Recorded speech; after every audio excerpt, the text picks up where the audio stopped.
Not all of the classic Universal monsters were based on classic stories. While Frankenstein and Dracula came from the minds of Mary Shelley and Bram Stoker, the Wolfman, and previously Werewolf of London, were based on folklore dating back centuries rather than someone's fiction. While the character has had a hard time coming back in the limelight with the disappointing Wolfman from 2010 and even more disappointing Wolf Spaceman from 2025, the myth has done well for itself, even while not being as in the public favor as the zombie or the vampire. Those original films may not be based on books, but that didn't stop writers from creating their own stories or studios from adapting them. This includes the likes of Hammer Studios' Curse of the Werewolf being adapted from The Werewolf of Paris, and The Wolfen getting turned into the 1981 movie Wolfen. Speaking of 1981, there were two other rather small werewolf movies released that year called An American Werewolf in London and The Howling. The latter is actually loosely based on the first of three novels from author Gary Brandner, and let's look at it. Never trust Robert Picardo as we find out what happened to this adaptation.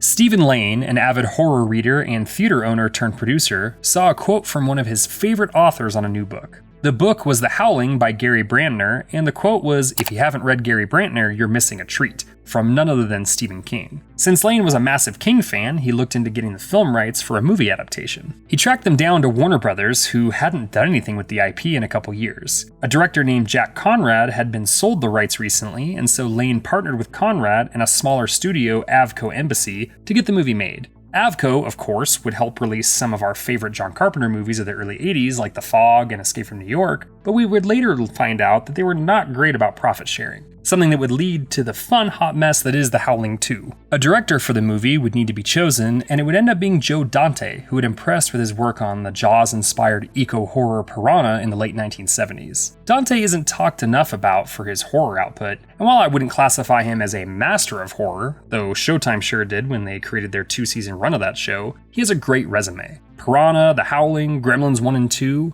his segment of the Twilight Zone movie, and The Burbs all solidified him as an all-timer, but even other stuff like Inner Space, Matinee, Small Soldiers, and the later The Hole and Burying the X kept him relevant. He is one of the few of the old guard still around and does a lot for younger creators as well as for preservation. Original scripts were submitted by Terrence Winkless and Jack Conrad, but Dante had recent collaborator John Sayles completely rewrite it for shooting, even though Winkless did enough to still get credit. Sayles would become a 2-time Oscar-nominated writer and director in his own right of things like 8 Men Out, Matawan, and Lone Star, while also making acting appearances in roles ranging from cameos like the morgue assistant in The Howling, to a sports writer in 8 Men Out. His version of the script is vastly different from the source material, while keeping the bare bones of the story the same. The main cast is filled out by Dee Wallace, Christopher Stone, Robert Picardo, and Dennis Dugan, with a slew of smaller parts to classic character actors like Kevin McCarthy, Patrick Macnee, Slim Pickens, John Carradine, and Dick Miller, of course, with Elizabeth Brooks playing Marcia, one of the main villains. Dante was even able to work in both Roger Corman cameos, who gave him his start, and Forrest Ackerman, who gave him his love of monsters. The special effects were surprisingly drama-filled, as originally Rick Baker was going to do the werewolf effects, something he would win his first and last Oscars for, with An American Werewolf in London and The Wolfman respectively, but left to work with John Landis on the former, which he had promised to do many years prior. It worked out for him and his Oscar, as well as the audience, because Pablo Picasso left Claude Monet in charge, and the fabulous Rob Bottin ended up making the effects and makeup for The Howling.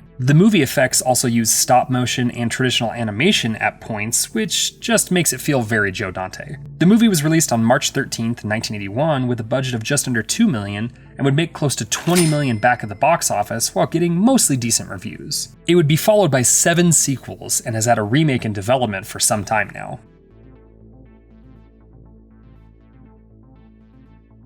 Gary Brandner was a screenwriter and novelist born in Michigan in 1930 who traveled a lot during his younger years. He would graduate from the University of Washington, but then take on a litany of other jobs before turning to fiction. These included amateur boxer, bartender, technical writer, and surveyor, but he would eventually get his first novel published in 1975. Actually, it would be 3 of them, with the Aardvark Affair and the Beelzebub Business, which were both part of his Big Brain series of novels, and The Players, which was a standalone book. 2 years later, he would have his most famous work published with The Howling, that would go on to spawn 2 literary sequels. Brandner would publish and write all the way until 2012, just a year before he passed in 2013. Brandner also does not care for the Howling movie adaptation, and Joe Dante didn't help his assessment either by saying that the film improved on the source material. It differs wildly, and even though Brandner was highly involved in the screenplay for the second movie at first, he had to leave to finish writing the third and final book in the series. While his book vision never really made it onto the big screen, the 4th movie is the closest in terms of following the plot.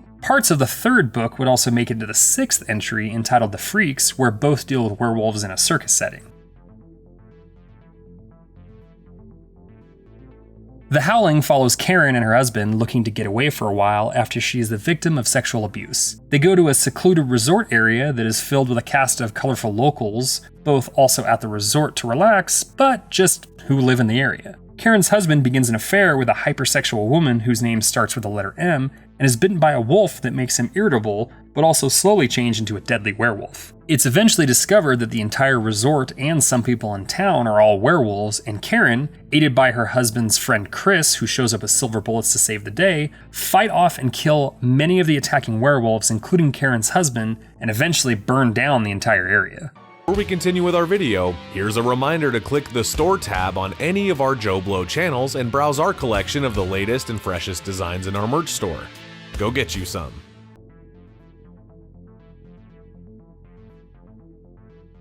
The book isn't short, but it isn't super long either, so think of Sayles and Dante's movie as an expanded edition of Brandner's work. While the above is a very stripped-down version of the book, there isn't a whole lot else on the page that is different in a major way. Names are different, of course, besides Chris and Karen, and the main werewolf female dies in the book, but is the stinger ending in the movie. Well, she's resurrected in the second novel, but for our purposes, she's killed off at the end. Other than that, it's really what the movie expands upon. On screen, Karen is a reporter who's trying to help the police trap Eddie Quist, who is a serial killer that is stalking her. He catches up to her and almost has his way with her before the police intervene and he's killed. Kinda. In the book, Karen is sexually assaulted and that's why she needs to go to the resort to relax and recover. At the colony, as it's known in the movie, after Karen's husband is attacked, she calls her friend Terry out to investigate the colony, and Terry finds ties to Eddie there before Eddie appears very much alive and transforms into a werewolf before killing her. This is the reason that Chris comes out in the movie, because he's Terry's husband and hears her die on the phone. When Chris shows up, he helps kill Eddie with silver bullets, and much of the ending takes place the same way. Chris and Karen fight off all the werewolves and even kill Karen's husband, but in the book, they kill the one that was having the affair, while in the movie, Karen is bit by her husband before he's killed. This also sets up the difference in endings. The book ends with Chris and Karen driving away from the burning retreat while they hear howling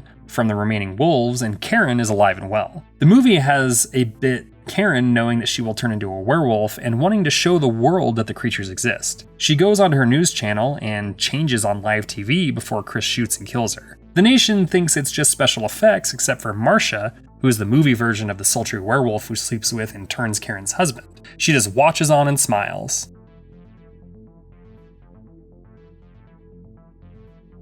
The book is a really well-written book, and even if it has tropes you can see from a mile away, it's short and it's original enough that it got 2 sequels. You can get the trilogy together in one handy paperback, and I would highly recommend diving in, as this and all other horror fiction should be read and preserved. That being said, come on, this is The Howling. The movie would have been the best werewolf movie of the 80s if it wasn't released the same year as John Landis put out his horror comedy. Even that's subjective, as I know plenty of people that prefer Dante's werewolf extravaganza. The rest of the series is flawed but fun, and I'm going with the movie and the movie's legacy over Brandner's very well-written book.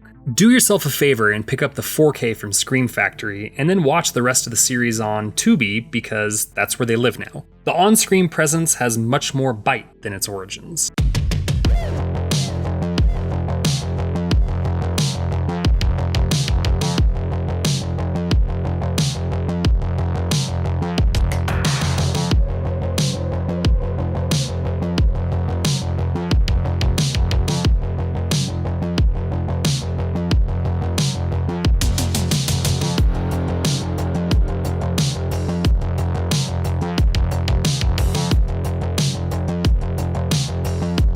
Thank you for clicking on our video, everybody. If you like what you saw here, please make sure you like the video and subscribe and share with your friends who like this sort of content. Joblo was created by movie fans for movie fans, and we appreciate your support.